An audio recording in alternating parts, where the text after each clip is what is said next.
A reading from the Gospel of Luke. Someone in the crowd said to Jesus, "Teacher, tell my brother to divide the family inheritance with me." But he said to him, "Friend, who set me to be a judge or arbitrator over you?" And he said to them, "Take care, be on your guard against all kinds of greed, for one's life does not consist in the abundance of possessions." Then he told them a parable. The land of a rich man produced abundantly, and he thought to himself, "What should I do, for I have no place to store my crops?" Then he said, "I will do this. I will pull down my barns and build larger ones, and there I will store all my grain and my goods. And I will say to my soul, 'Soul, you have ample goods laid up for many years. Relax, eat, drink, be merry.' But God said to him, 'You fool, this very night your life is being demanded of you. And the things you have prepared, whose will they be?' So it is with those who store up treasures for themselves, but are not rich toward God." Jesus is speaking with a crowd, and then some brothers try and draw him into a family dispute. It's all about possessions, assets, resources. And Jesus is trying to lift the attention of all his hearers.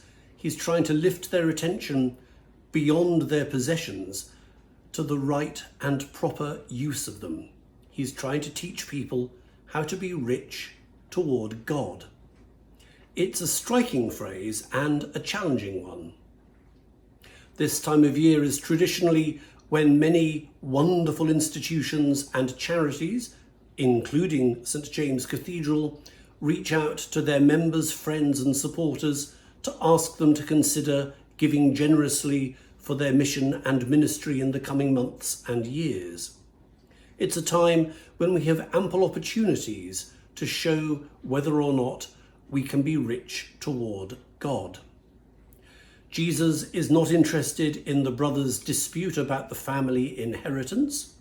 There may or may not be right on one or more sides of a doubtless tricky argument.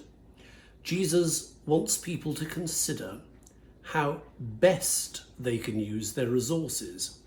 And using resources for their best means using them in the way God calls us to use them and to share them. Jesus sidesteps the small issues to talk about the big issue.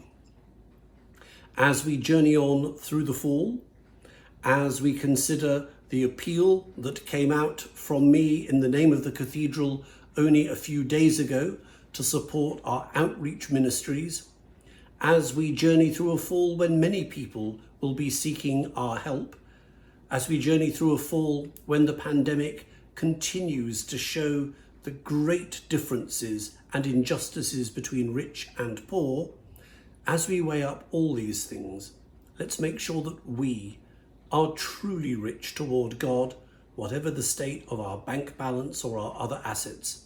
And let's make sure we hear God's call to share our resources justly and wisely. Amen.